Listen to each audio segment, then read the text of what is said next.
The PS5 is now in its golden era.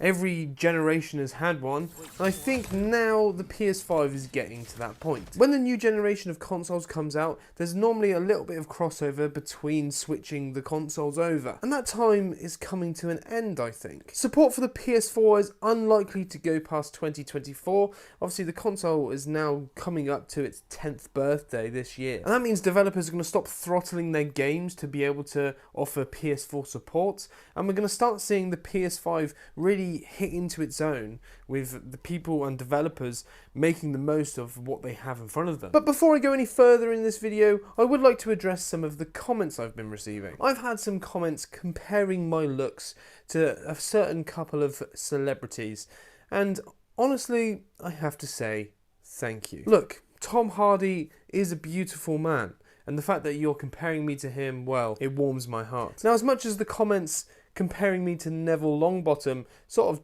got my back up a little bit, when he grows up, he turns into an absolute Chad. And if one day when I grow up, I could look like Matthew Lewis, well, honestly, I'd be a very happy man. So a little while ago, I got a PS5, and separately to that, I've also been spending a lot of time getting into and really enjoying virtual reality with my Quest 2. So I wanted to get the PlayStation VR 2 because it's just apparently a better VR experience, but I needed a PS5 to do that. So that's what I did. But something funny happened whilst I've been waiting for my PSVR 2 pre-order to show up.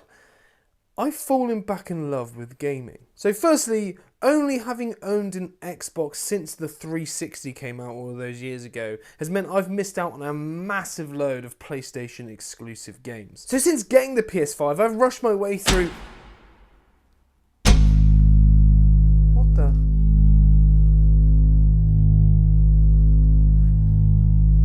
Hello?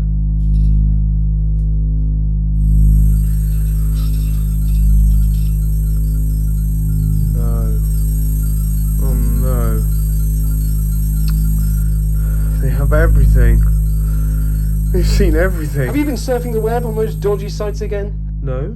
Have you? Then you should have been signed up to this video sponsor, Atlas VPN. When I was a young boy, one of the biggest dangers was going and getting sweets off of that man with the black van, even if they were the best ones. My parents were so glad when they finally got me inside with the safety of the internet. Yeah, the internet can be a bad place. Unfortunately, the internet is filled with creeps like this, who can access and sell your data for profit, and your internet service provider isn't going to do anything to help you. Actually, they can sometimes be the ones selling your data to the highest bidders. And this is why a VPN can be so helpful. And with Atlas VPN, you can be set up within minutes, and this little Atlas guy is going to be protecting you. And not only does it protect your data, Atlas VPN can also stop ads, malicious links, and malware. Now, you're a millennial Gen Zer who's been brought up with this never-ending, constantly growing source of content that's keeping you always entertained and always on to the next thing, where you just constantly need more and more information and data inputted into your brain to be able to cope with the horrendous way that life is just falling apart around us. Well, lucky for you, Atlas VPN can create your virtual network in various places across the world, unlocking location-restricted content. Now, you will never run out of great shows to watch. Now, if you want this little Atlas man to protect you, grab the big deal, because now Atlas VPN Premium is only $183 per month. First, you get 3 months extra and a 30-day money-back guarantee. To protect your privacy and to get the many benefits of Atlas VPN for that ridiculously low price, make sure you click the link in the description below.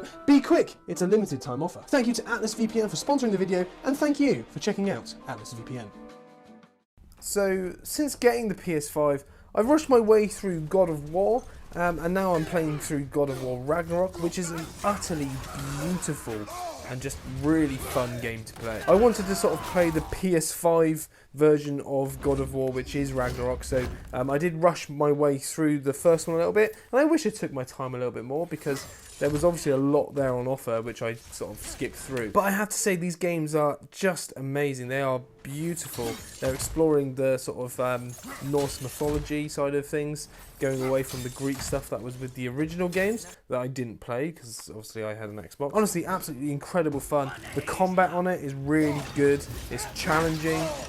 You can go in a bit more depth and try and upgrade your armor and expand on side quests and stuff like that. And I'm finding it really fun, and it's just one of those games where you just keep exploring and seeing brand new things, and yeah, I'm loving it. It's a really, really good game. I've also been playing a bit of Spider-Man. The fact that you can swing through buildings and stuff like that is just something that I've always wanted to be able to do. Again, it's just a really fun game that I've missed out on for so long, and I don't know why. I also dabbled with some other games. I've downloaded Ghost of Tsushima because everyone in the comments was constantly going on about it, and I haven't played it yet. I'm going to play it. Chill out. I will play it, just not yet. I did dabble with Horizon Zero Dawn, just so I could understand the sort of world that the new VR game is going to be in, because I just wanted to get a little bit of context as to what's going on, and I did get that from that game, so that's good. But I still have this huge library of exclusive games that I'm yet to play, like, for example, Ghost of Tsushima, The Last of Us, Uncharted. Now, third-party games on this console are still great. I've got FIFA 23, which is one of my standard favourites from growing up. Recently got Modern Warfare 2 on the console as well, and that's, again, a load of fun. I really like how the controller uses the adaptive triggers depending on what gun you have, and it really feels like when you're pulling the trigger and you fire a bullet, you can feel the trigger adapt and almost like release once you fired the bullet. That's really cool. I've also just bought Hogwarts Legacy, which is actually probably the first game I've bought at launch in like over 10 years. I decided to try and make a really creepy looking guy and put him into Slytherin House because I thought that just would be an interesting way to approach the game. And I ended up making a guy who looks suspiciously like the little baby from Ice Age. And I can't not see it every single time I look at the guy. Which I don't know if that's going to ruin my game experience or not. But again, that's a beautiful game. I haven't been able to get fully into it just yet. But I mean, I'm sure it's going to be a blast. And it looks beautiful. I did find that with all the graphic settings turned up to the max, the frame rate was dropping slightly. I don't know if it was just because of where I was in the game. But again, I'll have to sort of go into that in a bit more depth and a bit more detail. But the game still looks great on the performance mode, and the frame rates are much smoother, so take that as you will. But seriously, when I think of the PS5, I only really have positives come to mind. Firstly, PlayStation Plus, how they've changed it and updated it now, is a really good answer to Xbox Game Pass. I don't think it quite has as much going for it as Game Pass does, but it's a very, very good start, and ultimately, especially for someone like me who hasn't played a lot of these exclusive games, it's been really good for me to be able to just get into some of these titles without having to buy 1,000 games up front. Now, support for features like VRR have been updated onto this PS5 as well, so I've not had to deal with not having those features at all, because since I got the PS5, it's always been there. So if you have a TV that supports it, having a variable refresh rate is something that makes a big difference whilst playing games, especially if you're sort of get a bit irked by things like screen tearing and stuff. So really nice to see that on there. But then it's also just the fact that Sony are investing in different technologies like the DualSense controller, and how they're expanding on different ways to make the gaming immersive.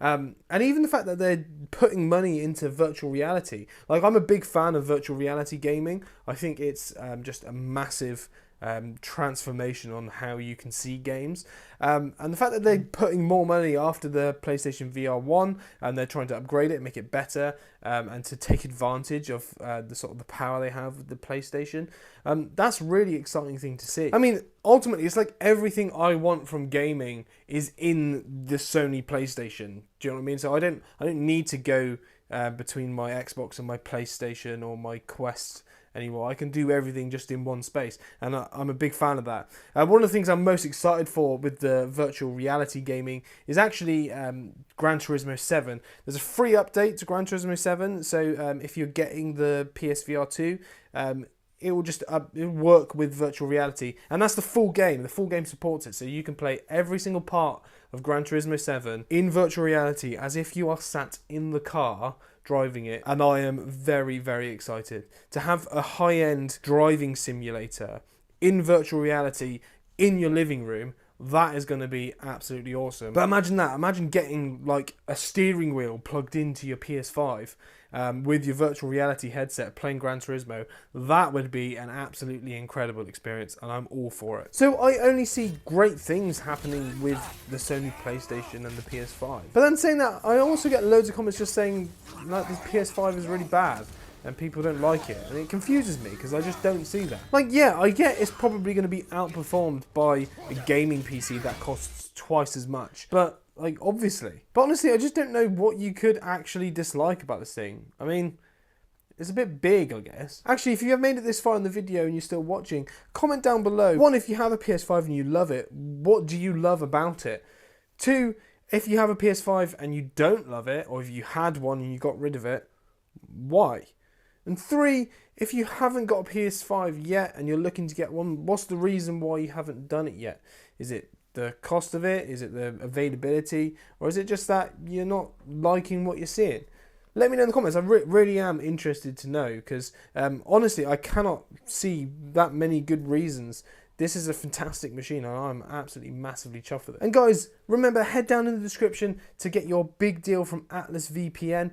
Atlas VPN Premium is only $1.83 if you follow that link and get to the deal before it expires. You also get 3 months extra and a 30-day money-back guarantee. Guys, thank you very much for watching. I will see you in the next one.